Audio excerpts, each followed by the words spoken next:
Alright guys, good morning. Trying to do a different setup today. See how it works. Happy Saturday, y'all. Hope you guys are doing awesome. Let's say hello to some friends and family. Good morning, Rita. Good morning, London. Good morning, Joy and Brianna. Hope you guys are doing awesome today. See you guys soon. Good morning, Steve Tolk and Jesse Tolk. Hope you guys are doing great. Good morning, Mom. Good morning, Sandra. Good morning, Roxanne and Tina. Hope you guys are doing awesome as well. Okay, let's get into our article today. And it is about the secret of becoming a better man in 2021, but the article's from 2010. So it's actually about a New Year's one. This is from The Secret of Becoming a Man. Alright. Here we are here. It's a new year, a time for both gazing into the future and reflecting on the past. As you look back on the last year, how do you feel about the way it went? Do you have the sinking feeling that you are in the same place mentally, professionally, romantically, spiritually that you were 12 months ago? That the only thing that has changed is the date on the calendar. Some of you have already probably received my email of this if you're on my list. If not, please go to thepositivelyfebook.com and get yourself in there. It'll be awesome to see you there. Thank you. But I have only one secret to impart: discipline. It is the key to unlocking your potential and finally moving forward in your life, or with your life. The reason you still haven't finished that book you started last January, but have spent several hours surfing the internet every day: a lack of discipline. The reason that you want to propose to your girlfriend or have kids but keep holding back: you're afraid you don't have the discipline to be successful at those endeavors. The reason you're still just as fat as you were last time you ate that cream puff before making a new resolution: a lack of discipline. The reason you haven't made any progress on starting that side business and your house is a dump and you feel like life is slipping away: no discipline. Let's get here. Discipline is essentially the ability to put off what we want in the moment for what we want in the long run.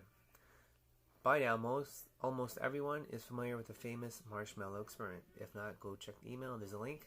It's a pretty cool experiment run by Dr. Walter Michelin. 4-year-old children were given one marshmallow. They could either eat the marshmallow immediately, or if they waited 15 minutes for the lab assistant to return, receive another marshmallow, thus doubling their size. The kids who were able to wait generally went on to become successful and well-adjusted adults, while the kids who grabbed the first marshmallow had trouble dealing with stress, frustration, and impulse control. We all probably agree ourselves as a kid who have waited for the second marshmallow. And maybe you would have. But even the most disciplined among us have areas in our lives we're failing. Areas that we were just meddling by, and it's absolutely eating at us, knowing how much potential we have and how much we're not utilizing it. We all have potential for sure. Everyone wants a secret or a hack on how to be more disciplined, but there isn't one. It's simply a matter of training your mind to do what you want to do, of saying a resounding no to the thing that wastes your life and your time. You decide what you really want out of life and go for that, and that's it. But here are something to help you. Hi London, how you doing? Come join my live today. You want to learn about discipline? How to be successful? It's about discipline. Okay? Well, you added the camera view. Stop thinking of your flaw as part of your identity. Part of why it's hard to make changes in our lives. Why we find ourselves unsuccessfully in changing our habits is that we rationalize our weakness as a silly part of who we are. We assess our guilt by adopting them as part of our identity, as part of our shtick. You gonna listen? You gonna listen, Lyndon? We are the jolly fat guy who makes self-depreciating jokes and amazes people with how many slices of pizza we can wolf down. We're the funny drunk who always gets totally plastered and cracks everyone up with our antics. We're a night owl, damn it. That's how we roll. Burning the midnight oil. We're the player, not because we can't keep a girlfriend, but just because we crush a lot. We do so much rationalizing that it can be downright painful to change. We feel like we're losing a part of ourselves. Maybe our habits aren't making us happy, but at least this gives us the stability of identity, the comfort of routine. What happens when the fat guy slims down and the drunk gets sober? Who are we then? When it's time to shape up our life, it's crucial to replace our old identity with a new one. It's the same concept that applies to changing your habits. Instead of being the jolly fat guy, become super fit, former fat guy who loves being active. Instead of being a playa, become known as the guy women would love to date, a true gentleman. Stop being haunted by the ghost of your mom. Whenever a part of you wants to become more disciplined, another part of you cries out. We don't have to follow anybody's rules. Nobody puts baby in the corner. Your mind often identifies this voice with your inner rebel, the part of you that feels an affinity for James Dean. The voice flatters your identity. You're not lazy, you're a rebel. But the voice is really your 8-year-old self, and he's crying out against mom's rules. Interesting.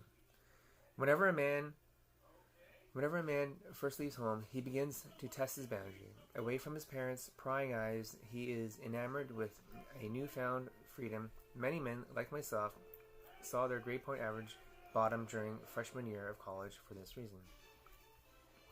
This is actually a healthy process, provided you don't flunk out or get a girl pregnant or something.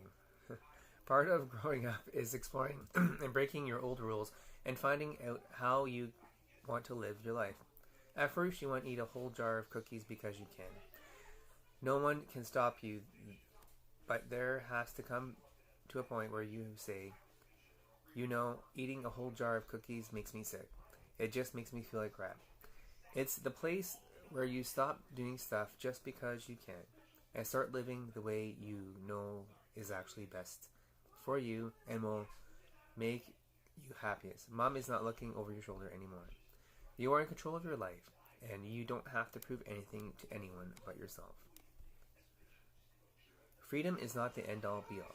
The voice in your head that likes to derail our efforts at discipline loves to wave the grand flag of freedom in our faces. You can choose to do whatever you like. That's the ultimate in freedom. You can choose to sleep until noon and surf the internet instead of cleaning up and stay out late instead of studying. Why would you want to rein yourself in with schedules and goals? What the freedom voice neglects to tell you, while everyone has freedom to choose, you can't choose the consequences of those choices. For every action, there is an equal and opposite reaction. There is no use fighting against the laws of the universe. The only reward of unchecked freedom is freedom itself. So you spend the day doing what you want, surfing the net in your underwear. What do you have to show for it, despite an extensive knowledge of how Batman flick is coming along? Without feeling of personal progress and the satisfaction of real, hard-earned achievements, freedom alone feels completely empty. Fix your core values first.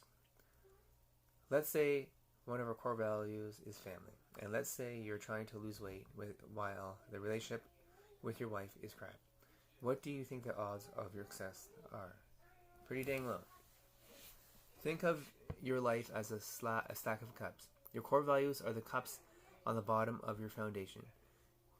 What if one of the bottom cups is removed or missing? The rest of the cups will fall. If you want to be successful in tracking other areas of your life, you want to build on the rock-solid bedrock of core values. It's just like building a house. You can put the jacuzzi before you've built the foundation. You can't put the jacuzzi in before you put the foundation. Train your discipline like you train your body. Your self-discipline is just like muscles in your body. When you first start working out, you'll find that the maximum weight you can bench press. You can try piling on more weight in the bar, but it will crush you. That's your baseline strength. and you regularly work out and incrementally add more weight, your baseline strength will increase, and you will be able to lift more weights and do more reps. Cool. Self-discipline. Your self-discipline works in the same way. Right now, you have a limited amount of self-discipline available to you. If you spend it on one thing, you have less to spend on other stuff. If you use your willpower to control your diet, you will find it harder to rein in your spending. But as you keep flexing your willpower in an area, your self-control will expand and you'll have more strength and discipline. The other areas of your life as well. So don't take on too much at once. Pick an area of your life you want to exercise more discipline and work on it until self-discipline grows and you gain the self-control you take on more challenges. Okay, that's it for today, guys. Thank you for listening. It's a bit longer than usual, but awesome. Have yourself a great day and be positive and have a great Saturday. Enjoy your long weekend if you're out this way, I guess, in North America. Thanks, guys. Have a great day. Bye.